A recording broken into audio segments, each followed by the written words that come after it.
the shadow dance of the Apsara. The rain came just after dusk, the way it always does in the wet season. Not a gentle shower, but a sudden, violent deluge that hammered the tin roof of my grandmother's house until it sounded like 1,000 tiny drums.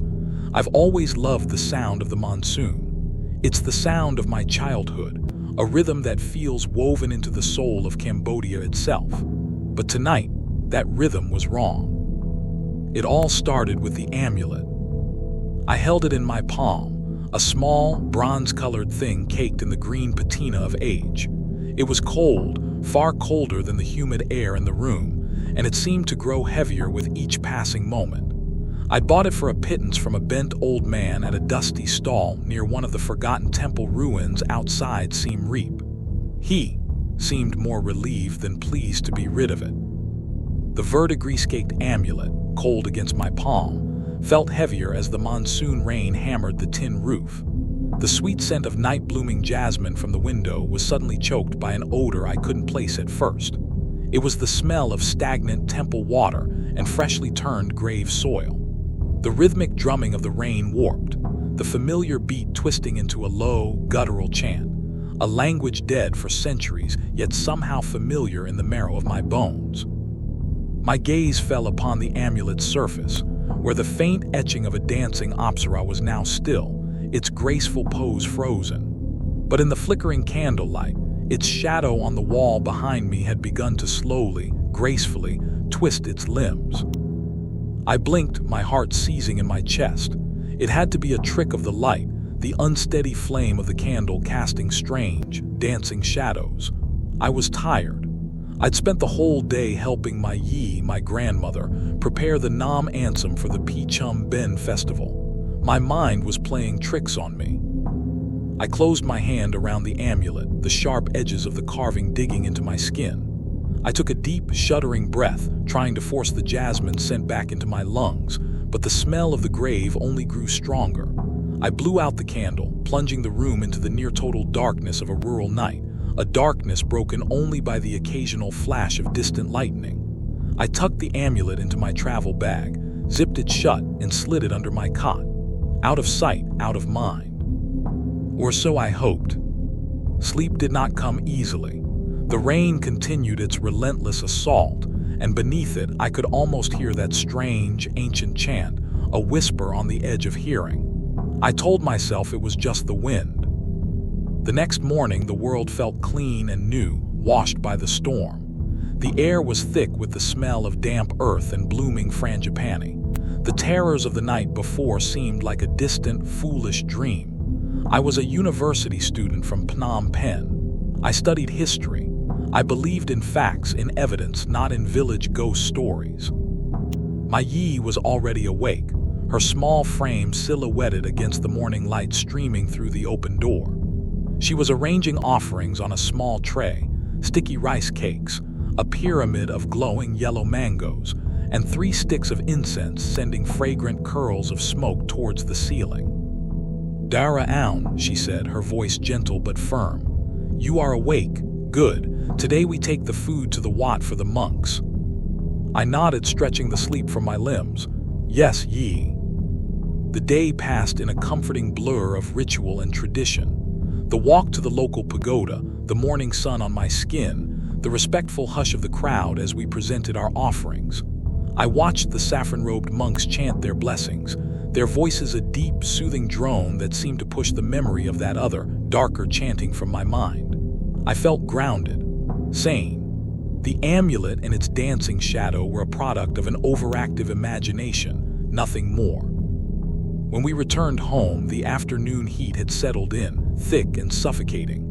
I went to my room to rest, the drone of the cicadas a constant, buzzing wall of sound.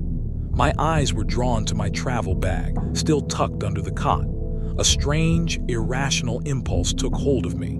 I found myself unzipping the bag, my fingers searching for the cold metal of the amulet. I don't know why I did it. It was as if another will was guiding my hand. I pulled it out, and before I could think, I had looped its worn leather cord around my neck. The metal was cool against my skin, a stark contrast to the oppressive humidity. It felt right, as if it belonged there. I lay down on the cot, the amulet resting against my sternum, and drifted into a heavy, dreamless sleep. I woke up hours later, drenched in sweat. The sun was setting, painting the sky in violent shades of orange and purple. My body felt leaden, exhausted, as if I hadn't been resting at all but had run for miles. As I sat up, a dull ache throbbed in my ankles and wrists. I looked down and saw them, faint, brownish-purple bruises, small and circular, almost like fingerprints. A cold knot of fear tightened in my stomach. I couldn't have done this to myself in my sleep. The cot was soft. I hadn't thrashed around. I touched one of the marks on my wrist. It was tender. It looked as if someone or something had been holding me tightly. That night it started again, not with a storm, but in the thick, buzzing silence of the countryside. I was lying under my mosquito net, the amulet a cold weight on my chest when I heard it. Music. It was faint, ethereal. The delicate chiming melody of a ronat, the xylophone of a traditional pinpeat orchestra accompanied by the gentle beat of a small drum. It seemed to be coming from just outside my window. I sat up, listening. The music was beautiful, hypnotic, but there was no reason for it. We were miles from any village with a performing troupe, and it was the middle of the night. I crept to the window and peered out. The moon was nearly full, bathing the small yard and the surrounding rice paddies in a silvery, otherworldly light. There was nothing there, just the silhouette of the mango tree, its leaves perfectly still in the windless air. But the music continued, seeming to emanate from the very air around me. And then I heard another sound. Footsteps. Soft, rhythmic, bare feet on the wooden floorboards of the house. A slow, deliberate tread moving back and forth, in the main living area just outside my room. My grandmother was a light sleeper. She would have woken up. She would have called out. But the house was silent, save for the phantom music and those soft, packing feet. I was paralyzed, my body rigid with a fear so profound it felt like a physical presence in the room. I didn't dare move, didn't dare breathe. I just sat there, listening, as the invisible dancer moved through my grandmother's house, the music a ghostly serenade just for me. The next day I couldn't hide my exhaustion. There were dark circles under my eyes. I moved sluggishly, my limbs heavy and aching. Yi watched me with her sharp, knowing eyes as I listlessly pushed rice around my plate at breakfast. "You did not sleep well, Dara," she stated. It wasn't a question. I shook my head, avoiding her gaze. "Bad dreams, Yi." Her eyes fell to the amulet resting against my collarbone. Her face, usually so warm and creased with smile lines, became a mask of deep concern. "Where did you get this?" she asked, her voice low. I swallowed. "A market near Banti Kade. An old man sold it to me." She reached out but hesitated, her fingers hovering just above the bronze surface without touching it. "Some things are not meant to be sold, child. They carry the memories of the people who wore them. They carry the weight of their karma." She sighed, a long, weary sound. In the time of the great king, Jayavarman, the temples were filled with dancers. Apsaras they were called, more than 3,000 of them at Angkor alone. They were not just entertainers, they were conduits to the gods. Their dance was a sacred prayer, but people are still people. There is jealousy, there is rage, there is sorrow. She paused, looking out towards the shimmering green of the rice fields.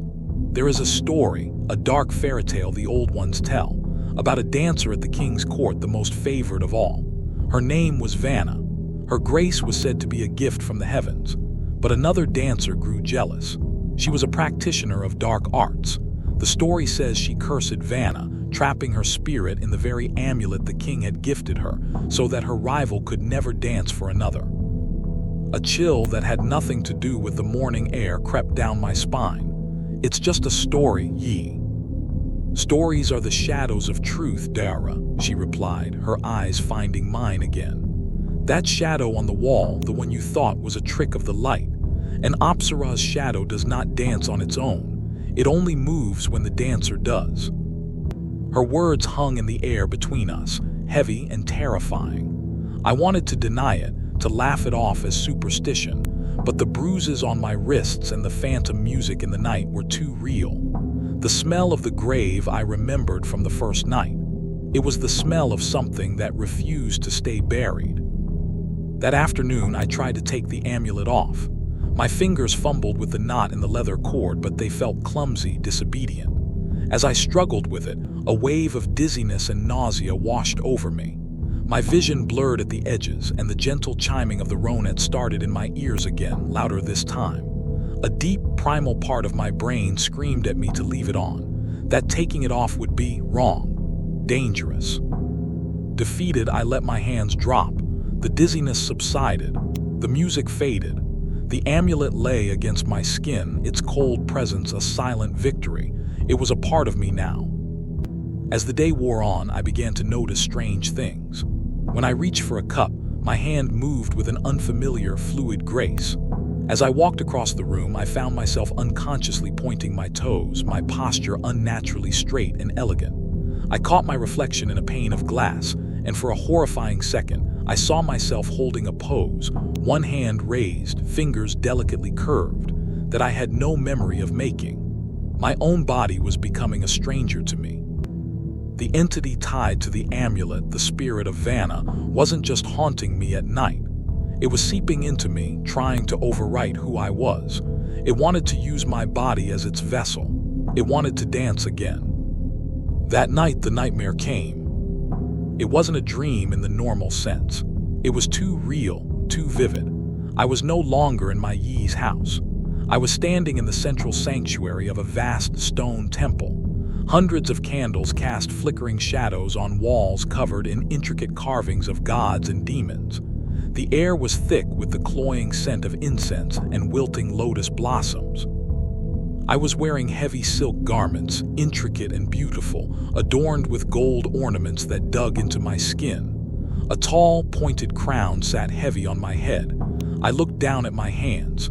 They were not my own. They were the slender, elegant hands of a dancer. Then the music began, the full pinbeat orchestra, loud and demanding, and my body began to move. I had no control. I was a puppet, and an unseen force was pulling my strings. My arms bent at impossible angles, my back arched until I thought my spine would snap. My feet performed complex, rapid steps across the cold stone floor. It was the opera dance, but it was a perversion of it. The movements were filled not with grace and beauty, but with a desperate, agonizing sorrow, a silent scream of rage. I was forced to dance, faster and faster. My muscles burned, my lungs screamed for air, but the spirit would not let me stop. I could feel its emotions as if they were my own. Centuries of loneliness, a burning hatred for those who had wronged her, and an insatiable hunger to move, to feel, to live again, even if it was through another's flesh. I caught a glimpse of my reflection in a polished bronze shield hanging on the wall. It was my face, but it was. My eyes were wide with terror, tears streaming down my cheeks, but smiling back at me through my own reflection was another face. A woman of impossible beauty, her skin pale as moonlight, her lips curved into a smile of pure, cold malice. It was her, Vanna. The dance reached a fever pitch. My body twisted into a final, excruciating pose, and then I woke up. I was on the floor of my room, tangled in the mosquito net, my body a symphony of pain. Every muscle screamed in protest. I felt as if I had been physically beaten. The smell of stagnant temple water and old incense was so strong it made me gag. The amulet was burning hot against my skin. I scrambled backwards, crab-walking away from the center of the room until my back hit the wall. I ripped the amulet from my neck, the leather cord snapping with a sharp crack. The burning sensation vanished. I threw the cursed object across the room, where it landed with a soft clink in the darkest corner. I sat there, shaking and sobbing, until the first light of dawn broke the horizon. When my grandmother found me, she didn't need an explanation. The terror in my eyes, the state of my room, the deep, exhausted lines on my face told her everything. "It is stronger than I feared," she whispered, her hand on my shoulder. "It is not just a memory, it is a hunger. We must do something tonight. The moon is full. Its power will be at its peak.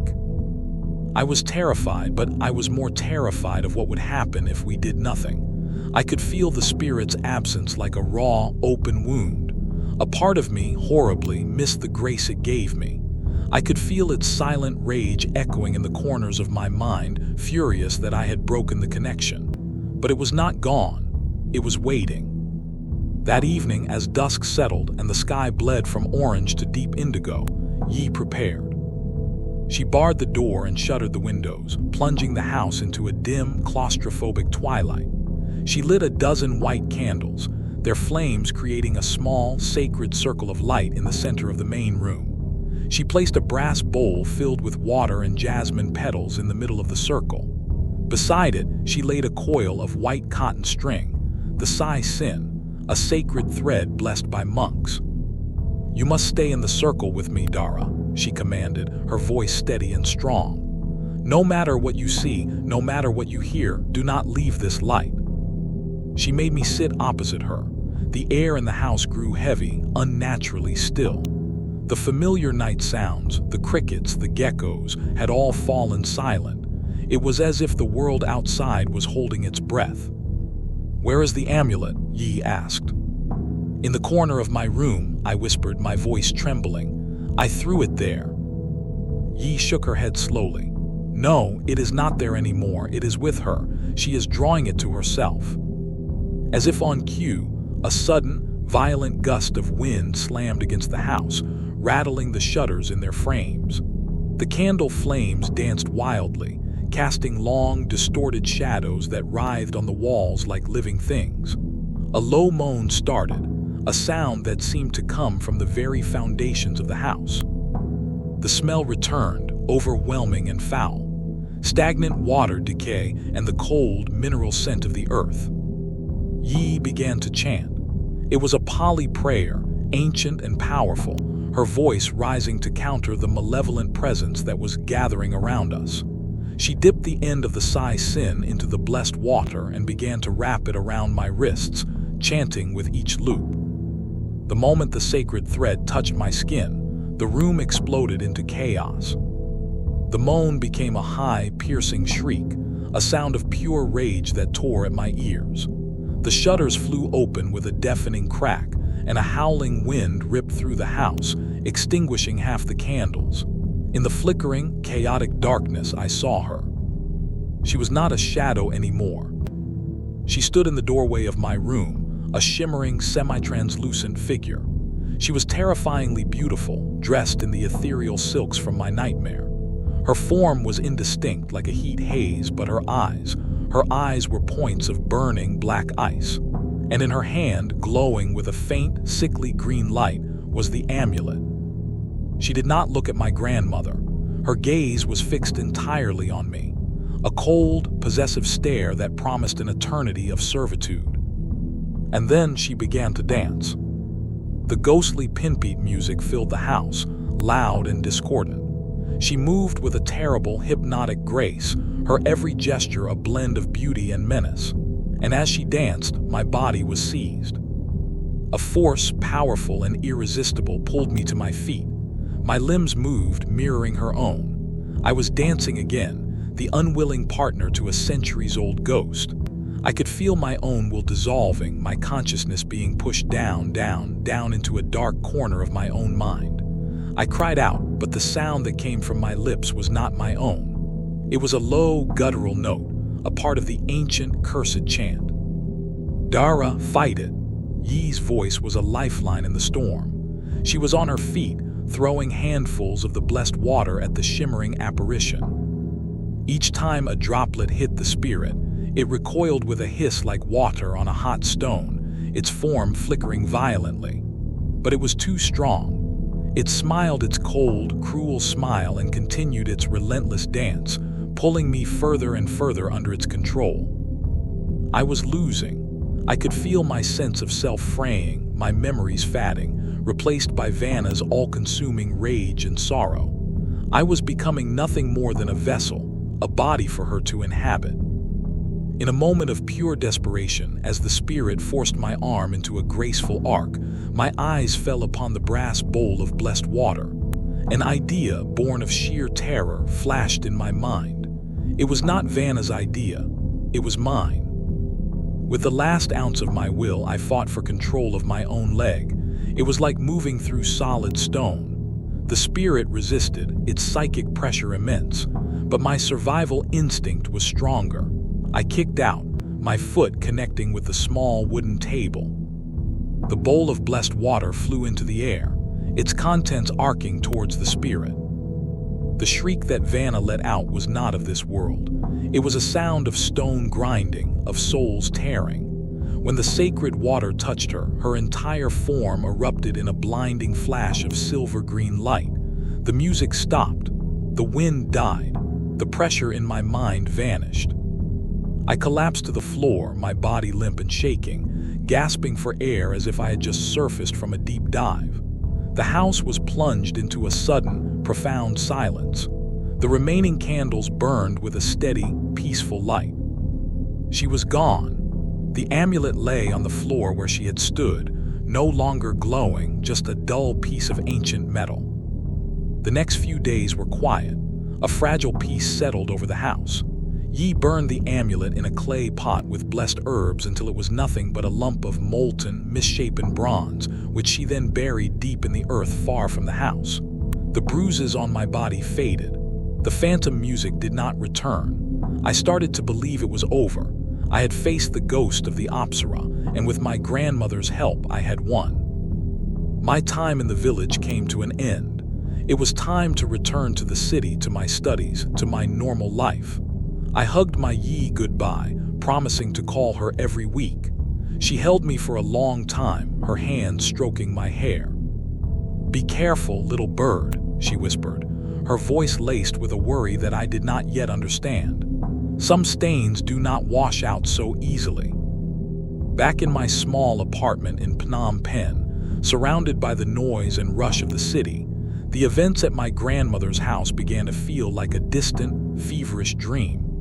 I threw myself into my studies, trying to forget the feel of my body moving against my will, the sight of those cold, hateful eyes.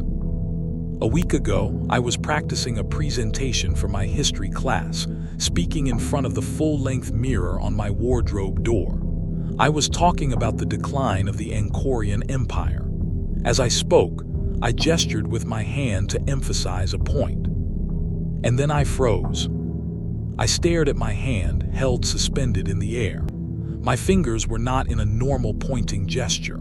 They were delicately curved, my thumb and index finger almost touching, my other fingers fanned out in a perfect, graceful arc. An Apsara's pose. I hadn't told my hand to do that. The movement had been unconscious, instinctual, effortless. A cold dread, familiar and sickening, washed over me. I slowly met my own eyes in the mirror. For a single, horrifying heartbeat, my reflection was not my own. The eyes staring back at me were ancient, dark, and filled with a timeless, patient malice. The lips, my lips, were curved into a faint, knowing smile. Then, just as quickly, it was gone. It was just me again. Just Dara, a terrified student, staring at her own reflection. But I know what I saw. You cannot destroy an old hunger so easily. You cannot burn away a spirit's rage. My grandmother buried the amulet, but the spirit, Vanna, had touched me. A piece of her, a sliver of her shadow, had broken off in the struggle and found a new home. It's inside me now, waiting, bidding its time. Sometimes, late at night, when the city is quiet, I can feel it. A faint echo of music in my ears. An urge deep in my bones to get up, to move, to dance under the moonlight. So far, I have been able to resist. But I feel my own will getting weaker, and her grace growing stronger. Some things once found can never truly be lost. Some dances once begun can never truly end. So if you ever find yourself wandering among the ancient stones of my country, be careful what you unearth from its sacred soil. You may find that the past does not wish to be disturbed, and it will follow you home.